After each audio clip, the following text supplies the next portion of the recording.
Blog Talk Radio. You know, they're selling you all wolf tickets, people. You're eating them right up. Hey, pussy, are you still there? I back. Trust me, I back. But I'm not impressed by your performance. You'll do nothing. You'll do nothing. Shut your fucking mouth, you'll do nothing. You'll do fucking nothing. Not one of you'll do nothing. I'll tell you what, bro. You know, I was out there, I was fighting all the hitters, bro. You ain't fought no hitters. Come on, guys. It's normal. I'm not saying I would fight you. I would kill you. John, do you think I'm just gonna sit there and let you kill me, John? I mean, really? No, don't be scared, homie. I'd like to take this chance to apologize to absolutely nobody. The double champ does what the fuck he wants. I'm gonna beat you until you're dead. Maybe that's your job, but where I come from, you know, people like that get slapped. That's fucking illegal. Nick Diaz, you just shook up the world. How's that feel?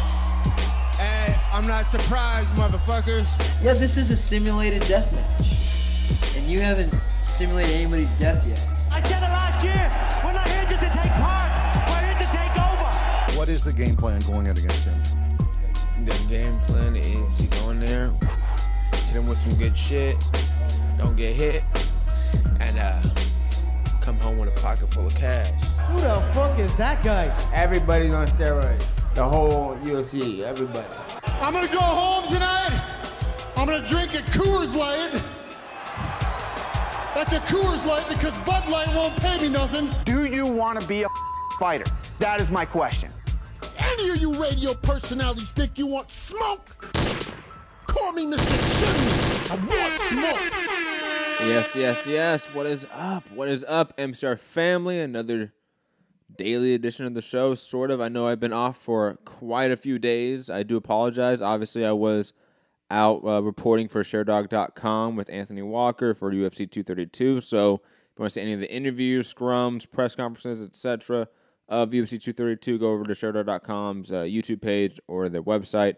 And check out, obviously, my work and Anthony Walker's. We put out a ton of good stuff. Anthony Walker is literally currently writing his column about the fight card itself.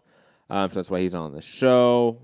You know, shout out to Anthony dropping the ball. Hope everyone had a great Christmas. You know, obviously New Year's like tomorrow. But beside all of that, it is UFC 232.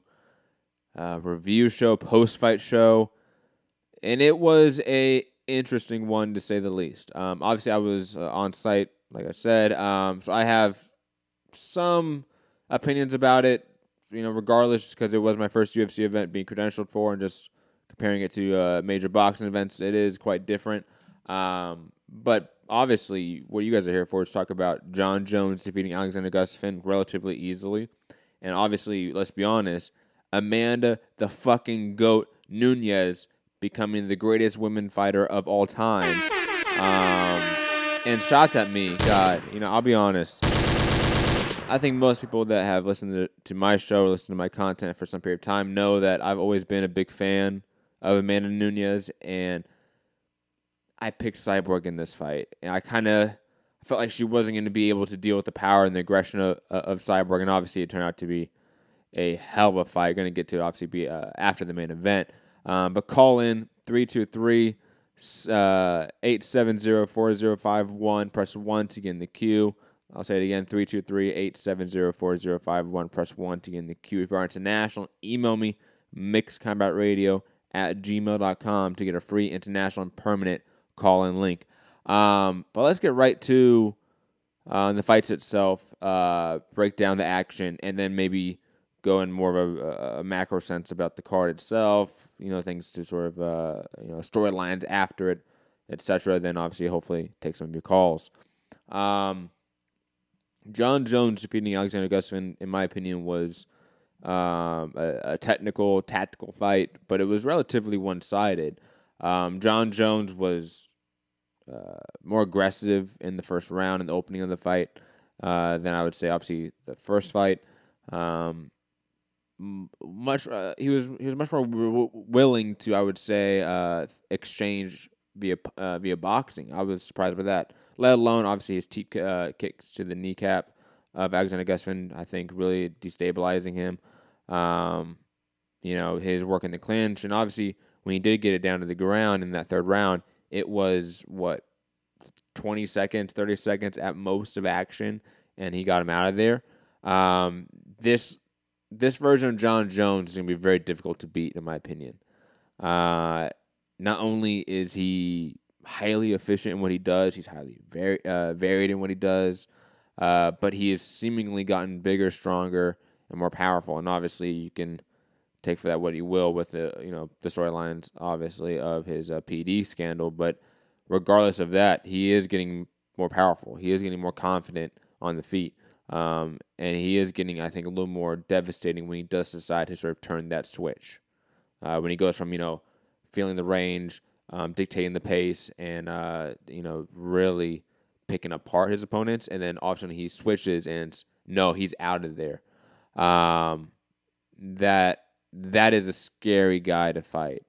Alexander Gustafsson, I thought he did decent, but his issue is that he never got into his rhythm. He never found his distance and his range in the fight. John Jones was on him quickly, and I don't think Gustafsson was ready for that. I think Gus was ready for a little bit of a slower pace John Jones, even though, relatively speaking, both guys were slower pace in the first 2 rounds. Both guys are coming off of 18 months layoff each. So it has to, factor into that, why both guys, I think, sort of looked hesitant to go out early, and why this fight wasn't an all-out classic like it was back in the day, which is now, 4 years ago now. But besides that, John Jones obviously called out Daniel Cormier after the fight, specifically mentioned 205 and not 265, not the heavyweight division. And his reasoning for that in the post-fight presser was basically DC's entire legacy now is being the champ, and he was never the champion at 205. He never beat me, and therefore he now must fight me in order to take that asterisk off of his resume and his legacy. I think it's a great PR tactic by John Jones. I was sitting next to John Jones' manager and his coach, and they were nodding very aggressively in agreement with all the talking points they had arranged beforehand. And look, regardless of the PD scandal, and I have my opinions about it, definitely check out, I'm pretty sure, the previous show that I did, about that. Mark Ramundi's reporting at MMAfighting.com was fantastic. I saw him hunting down everyone and every entity around, trying to get information about what happened. And at the very least, the UFC tried to hide information from the commissions. At the very least, regardless if we want to go into the exact science of long-term metabolite, whether this substance can stay in your body for 7 years, like John Jones said, before we even head into whether that is actually concrete science or not, which it isn't, at the very least, the UFC tried to hide information from the commission, and they did successfully. And the reason why we got this fight where it was because John Jones is a star. This was the second sort of highest rated Google search trend UFC fight of the year, right behind Conor McGregor, Khabib Nurmagomedov. So if this does 1 million pay-per-view buys or 800,000 or 700,000, I wouldn't be surprised. There is genuine interest in John Jones, even with the scandal. On top of that, obviously, let's get into the co-main event, because I think a lot of people were also excited for that. If you just look at social media trends, Cyborg and Nunes were trending very high. And they deserve it. I mean, this was a fight to determine, like I said it in the previous show, and I've said it all over social media, this was the fight to determine the greatest female fighter ever ever. Not just greatest women MMA fighter. It's not the it's the greatest female fighter of all time across all combat sports. This was the fight to determine it. And Nunes ended up winning. And Amanda Nunes, her resume now, it may not have the 13-year dominance and reign that Cyborg had, but it does have the GOATs on top of it. It does have Chris Cyborg. It does have Ronda Rousey. It does have perennial champions like Miesha Tate, Valentina Shevchenko. So the list goes on Julia. But like, if you really go down her resume, she has been champions from every single promotional company there is. On top of that, she looks like she's getting better. Her skill alone, her talent, is obviously there. Like, she's not. I don't know. Like, I feel like women get portrayed unfairly as unskilled boxers or unskilled fighters at time. Amanda Nunes is not that. And on top of that, she could be a genuine star in the UFC if they actually pushed her. First champ, a female, double champion in the UFC. Has a huge market, obviously being Brazilian. On top of that, she is of the LGBT community. That's a market you can obviously tap into. Amanda Nunes can go very far rather quickly if the UFC decides to push the buttons. If the UFC machine decides to kick its gears going for Amanda Nunes. And I don't know if they will, but hopefully they do, because I feel like she is obviously a star if you actually push it that way. And on top of that, that performance was insane. It was 51 seconds of the most insane action I've probably ever seen. I don't think I can ever. I tried to compare it to other fights, and the only one I can really think of is like a Nick Diaz, Paul Daly in Strikeforce, which was like 3 minutes. Both guys were getting knocked down. But this one was bigger, obviously. This one mattered more. And on top of that, it was the upset vibe. Amanda Nunes wasn't supposed to beat Chris Cyborg, and she did. And she definitely wasn't supposed to faceplant knock her out like she did. But it happened. And I think that alone, like that fight, is all I needed from the event. I'll be honest. The entire media room was going nuts. People were doing laps around, just all excited. Like, it was the, again, round of the year / upset of the year. Amanda Nunes now fighter of the year. Like, there's a lot of sort of fighter of the year accolades, of the year accolades, I should say, for Amanda Nunes now in this fight. On top of that, her status now as a GOAT, as a greatest of all time. And I don't think it's really that close, especially in MMA. I said this on Twitter, and I got a lot of angry boxing fans that were not happy with me saying that. If you want to make arguments about, us, Cecilia Baracus or Ann Wolfe, go for it. I think Amanda Nunes is still the greatest female fighter of all time. She has the best resume. She has the best wins. She has the most sort of Hall of Famer, other GOATs, so to speak, on her resume as wins. It's, in my opinion, without question. Somebody in the chat, something that I thought was a good point. Nope. I think that, no. Never mind. Definitely smash that like button, share the show, subscribe. Definitely call in as well, 323-870-4051. Press 1 to get in the queue. 323-870-4051. Press 1 to get in the queue.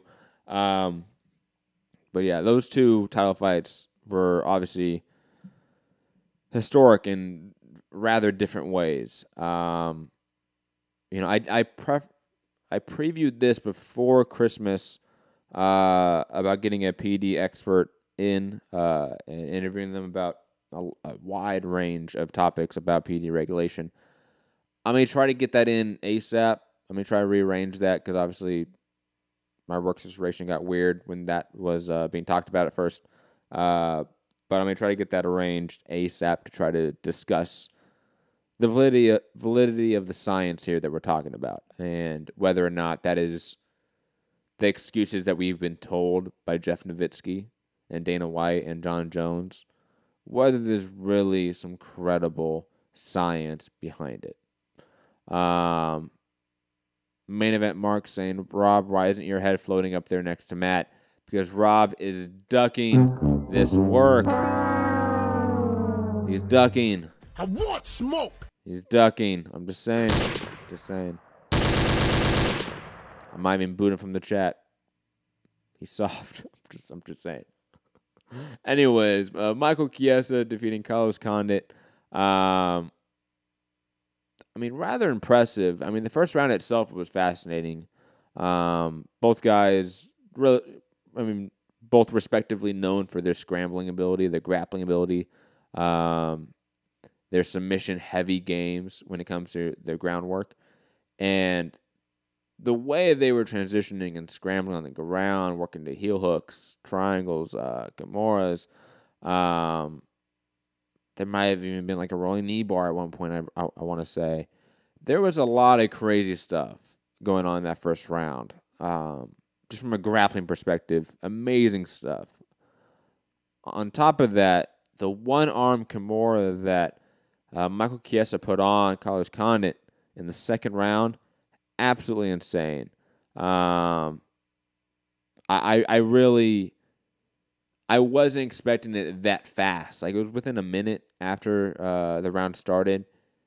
I wasn't expecting that because Carlos Condit, to be honest, I thought won the first round. I thought he was far more active with his submissions or submission attempts.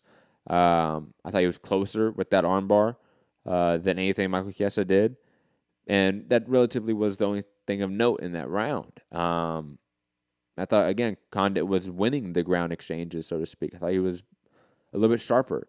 But then Chiesa just all of a sudden turned it on, got his Condit pressed up against the cage, found that Kimura with the one arm, and just got it. It was highly impressive. Chiesa, on top of that, looked like a true welterweight. Like, he looked like a true 170-pounder. I don't know how on earth he got down to 155. He's a gigantic guy. I thought he looked bigger than Carlos Condit in there, who's been a career 170-pounder. But Michael Chiesa, definitely now a player in the division.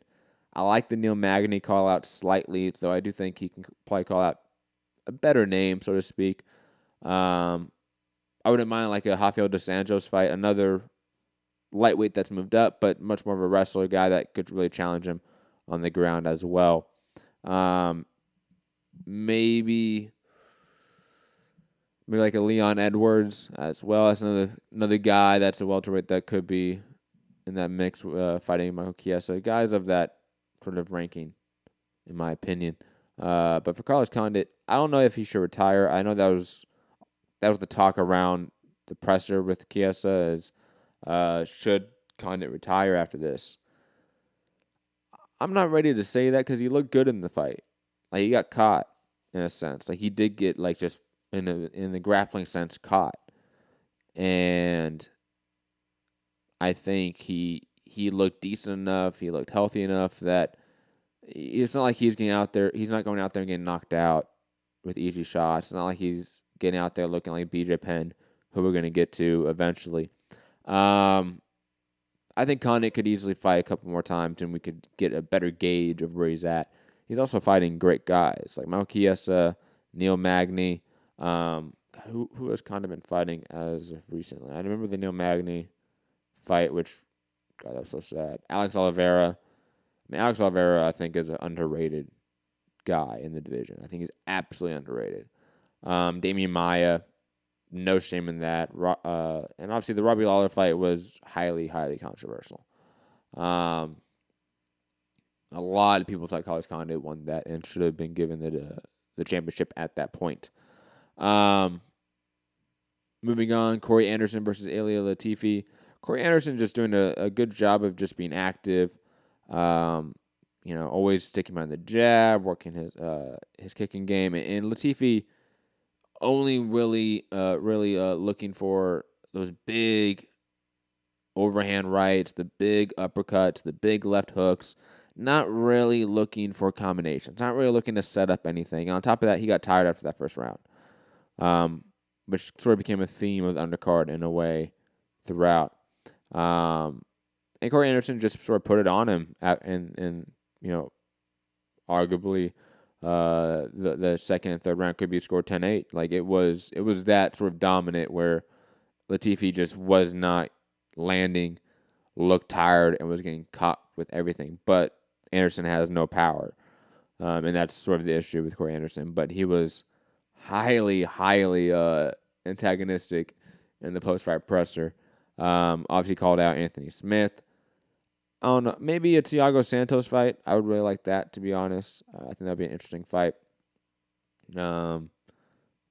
But just another Corey Anderson-like performance, as usual. Alexander Volkanovski versus Chad Mendes. God, what a fight. Volkanovski,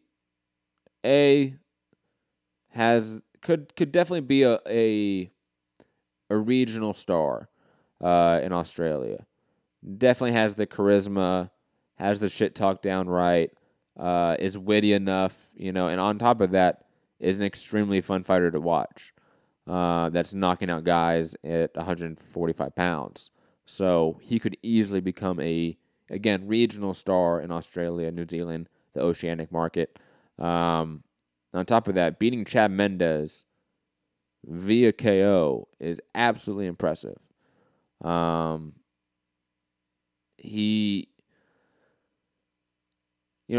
was a fight that I thought Volkanovski should win the fight. Chad Mendes, to me, he always, in my opinion, tires out around like the 7 or 8 minute mark. And I think Volkanovski is just a little bit better at this point. Like momentum is more on his side. On top of that, I know a lot of people that are very high on him that I highly respect, like a Patrick Wyman. So I expected Volkanovski to come out here and perform. I didn't expect it to be as much of a barn burner. That second round was absolutely insane as well, leading into the finish. And just the barrage of shots that Chad Mendes took before Volkanovski landed that right hand that put him out. Absolutely impressive. I was telling a lot of people in the Sherdog like group chat, so to speak, that Max Holloway versus Volkanovski is just the fight. There is no reason why that they just should not make that fight. Make it an ESPN Plus main event. It doesn't matter. Put it Vegas, Hawaii. Again, Hawaii is probably a good idea because, again, easier flight for the Australian market. But just make that fight. Like, that fight would be absolutely insane. Absolutely has Fight of the Year written all over it. And Volkanovski has proven that he is a top contender, beating Chad Mendes, who was a top 5 featherweight. Just great stuff from Volkanovski there. Remember, guys, call in 323-870-4051. Press 1 to get in the queue. You have to press 1 to get in the queue. Otherwise, I don't know if you want to actually talk or not. That's how you sort of signify it in the software. But anyways, digressing. Walt Harris defeating Andrei Arlovsky via split decision. Kind of a ho-hum fight. A little bit boring, in my opinion. Definitely one that I was trying to pay attention to. I also think at that time I was doing interviews, so I was okay with kind of missing it. Andrei Arlovsky just wasn't really as active, wasn't really landing as many shots as Walt Harris. And again, sort of a ho-hum, slow sort of heavyweight fight that wasn't the greatest. Megan Anderson defeating Kat Zingano via TKO eye injury. This was a weird one, obviously, because it had some people confused about the rule set.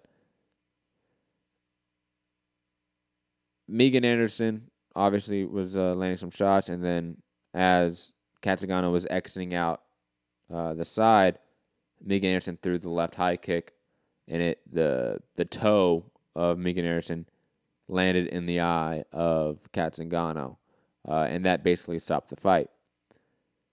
That's not a foul.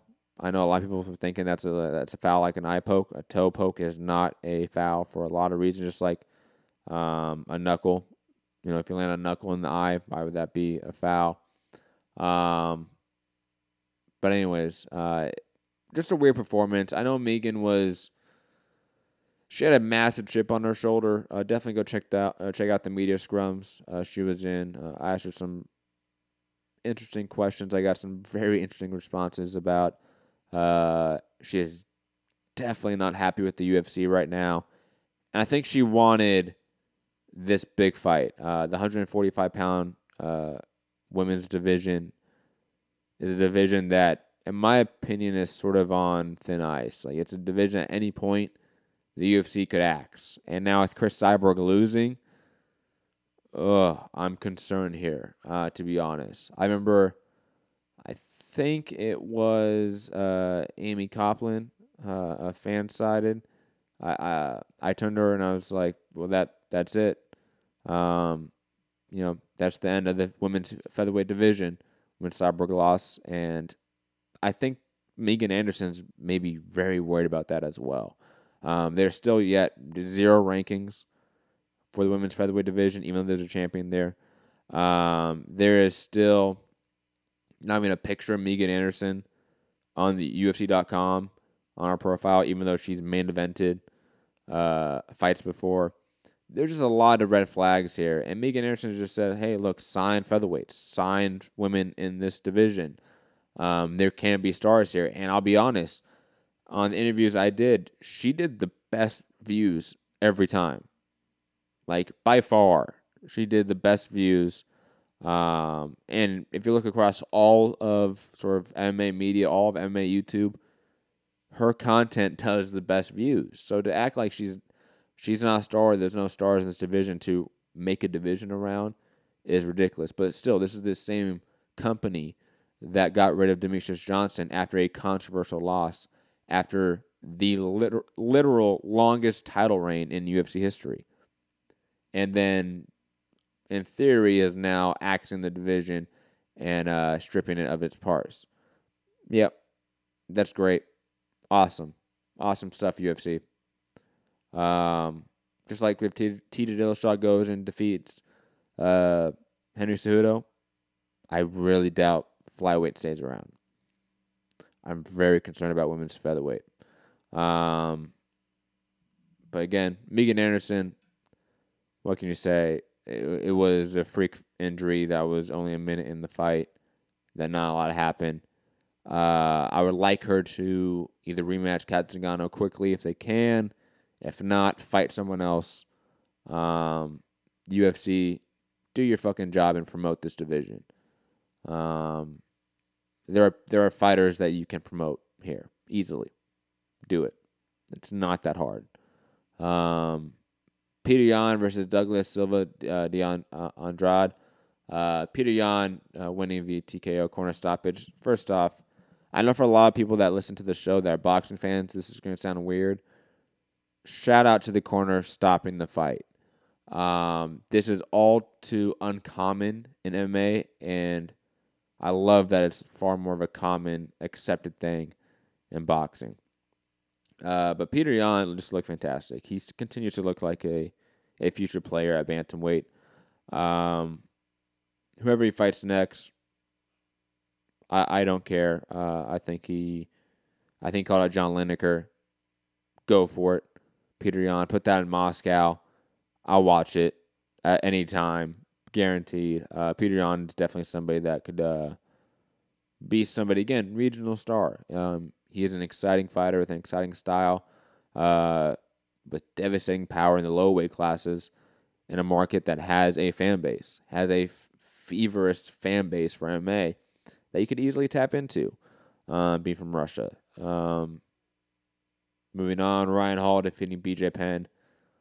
Hold on, let me get the sad music out here. Plus, I gotta drink some water. But sad music out here for BJ Penn. R.I.P. man.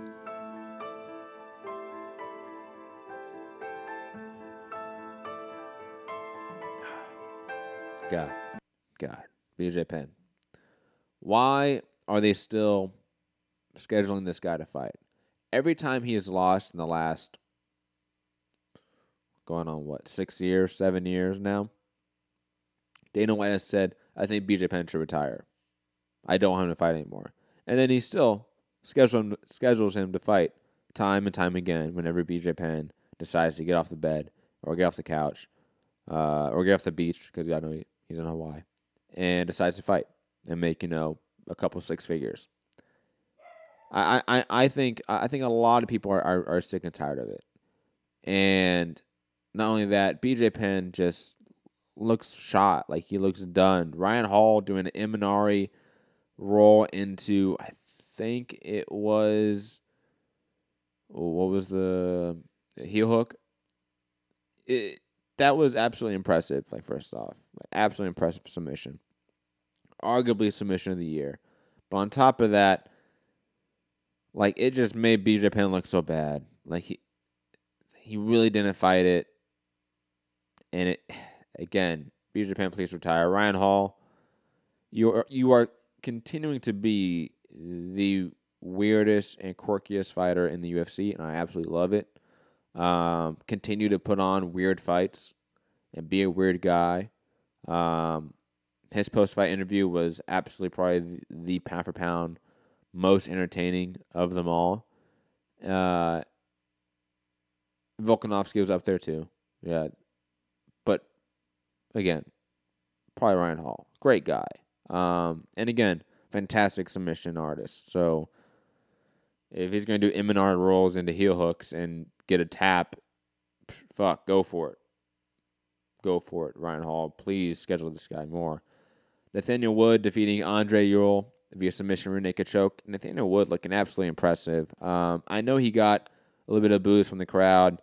I don't know if that was due to him being, the foreign UK fighter fighting the US fighter, or if that was just because the fight was a little bit more tactical, a little more meticulous.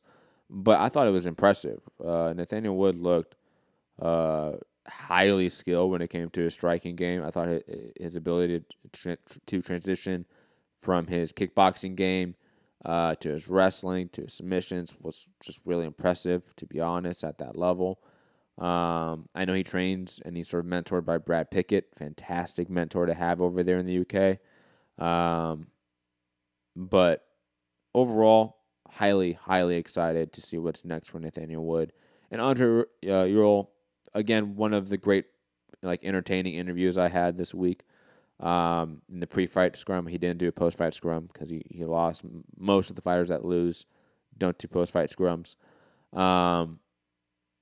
But both guys, please stick around. Absolutely love to watch them. Uriah Hall versus Bevon Lewis. God, this was an insane fight. Bevon Lewis came out in just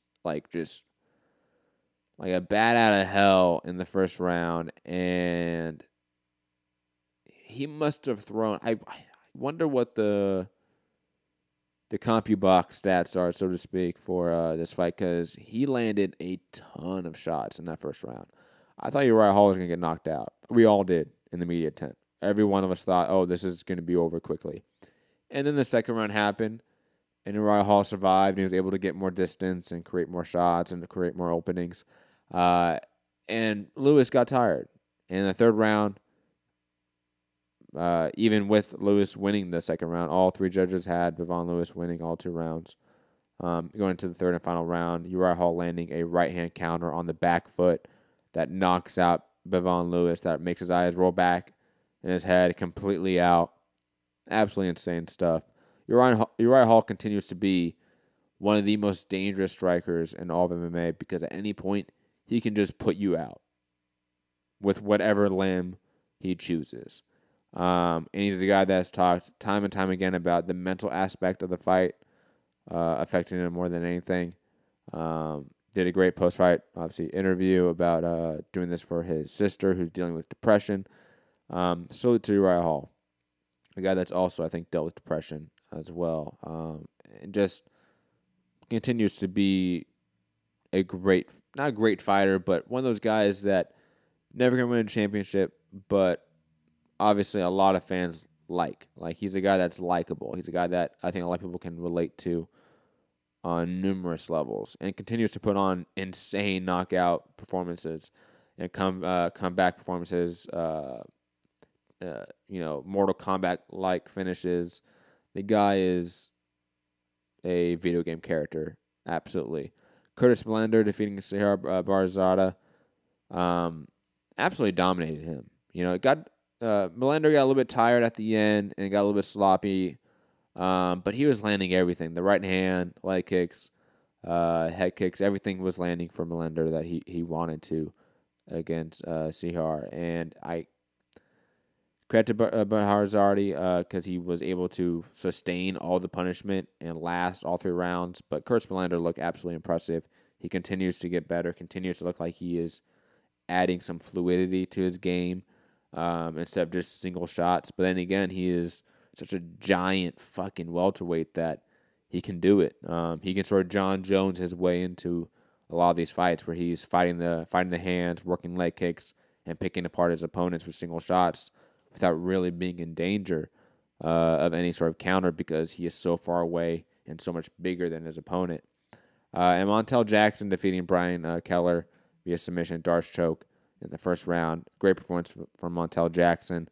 A guy that I wish would get out of his shell a little bit more. I think there's some character there, some charisma that he could tap into that he doesn't yet. Only at I think 8-1.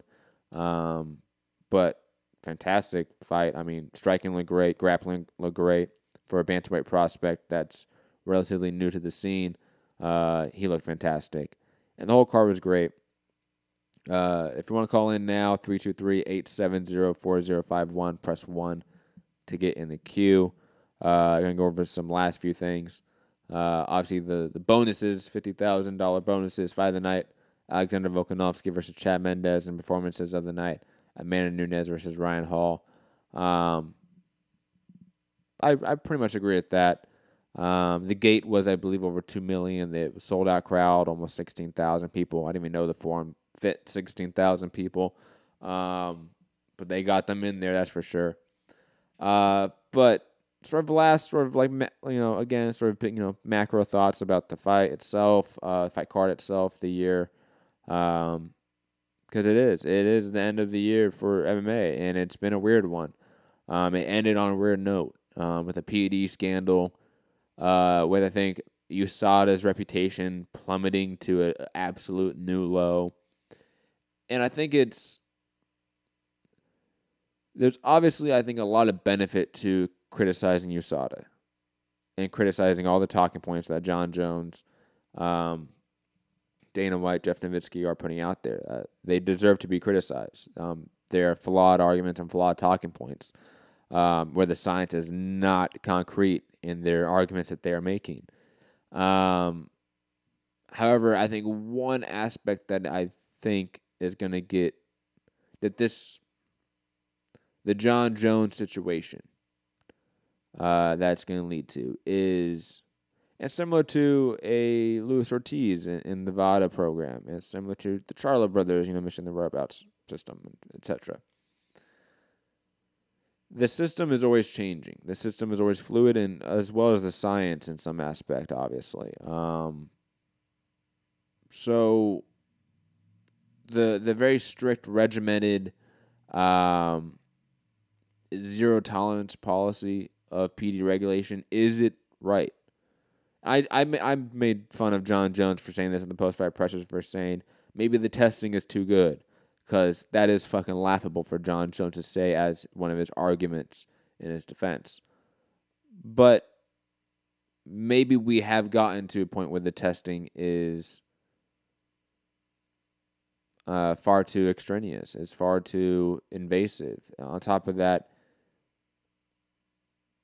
do these PEDs, do these certain banned substances, maybe not in John Jones' case, but in other ones, do they really have a performance-enhancing effect? The WADA standard, the WADA banned substance list, is a flawed list.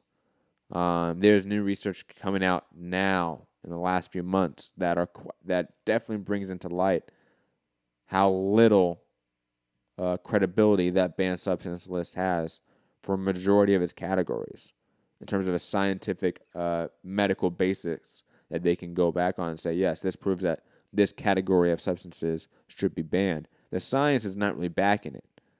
And again, I'm not arguing for a Turinabol. I'm not. But I'm arguing the discussion of PED regulation needs to shift in a sense. And I think hopefully this is that shift. Not necessarily for John Jones and them, because he's going to get off scot-free. Let's just be honest here. There's no immediate system right now that's really going to punish John Jones unless Nevada decides, hey, we're going to be cowboys over here and actually punish him. I think John Jones is going to get off scot-free. But the questions of the system, what should be tested? How much should it be tested? Are we testing too much for this substance, for that substance, etc.? Those are good discussions to be had.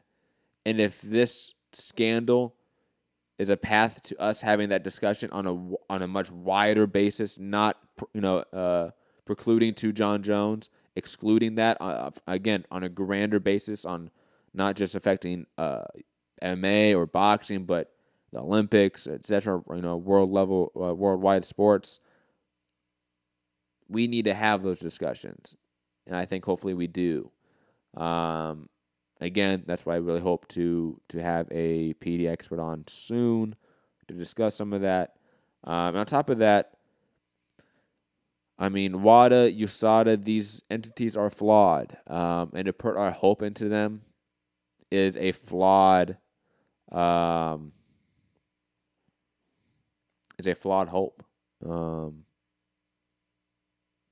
There's tons of reporting. Go to the sportsintegrity.com. I think that's the website. Tons of great reporting there about how WADA is, in essence, falling apart.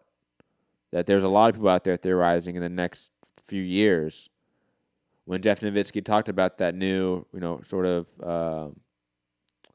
new WADA code that's going to be issued in 2021, there's a lot of people reporting by that time WADA may not be what it is. That WADA may fall apart. USADA and WADA. Obviously, USADA is a not subsidiary of WADA, but they adhere to the WADA code. They've been having major issues between them. Let alone all the reporting that Thomas Hauser has done, all the reporting that people like Mookie Alexander have done on Bloody Elbow about the sort of nefarious acts that USADA has done in the past and other PD entities have done in the past. Again, these systems, these entities are completely flawed. Therefore, they need to be fixed. And John Jones' situation is an example of how the system is complicated, convoluted, and completely bent towards one direction. Where's the money? And I think it's very simple as that. Let's be honest. But otherwise, ladies and gentlemen, that's going to be about it. Hope you guys hit the like button, share the show, subscribe. Had a fantastic time at the event. Shout out to, obviously, Anthony Walker for getting me the hookup for Sharedar.com and getting me credentialed. I'm going to talk a little bit more about my experience being credentialed for an MMA fight, a big one, compared to boxing fights on patreon.com/Mixed Combat Radio tomorrow. But yes, it was a interesting time, and it was a fun night, that's for sure. Definitely, like I said in the chat, I'll say it here, it's always great to be a part or get a look at history, from the inside. And, it was interesting. I'll put it that way. I'll definitely save it for Patreon and save it behind that paywall. Save it away from prying ears, so to speak. But anyways, shout out to Main Event Mark, Fugatti, Real Nija, PD, great name. T Bonafide, Angel, Notorious JP, Mike Thompson, Fat Apples, UK Rob, Mad Ben, everyone listening. Like I said, smash the like button, share the show, subscribe. What else? That's about it. Check out, I want to say, did some sort of show recently talking about the changes to Patreon and stuff like that. Maybe it's only on Patreon. I don't know. Anyways, digressing. Find me on Matt Hunter, MCR, all platforms. Have a great day. See you tomorrow. Peace.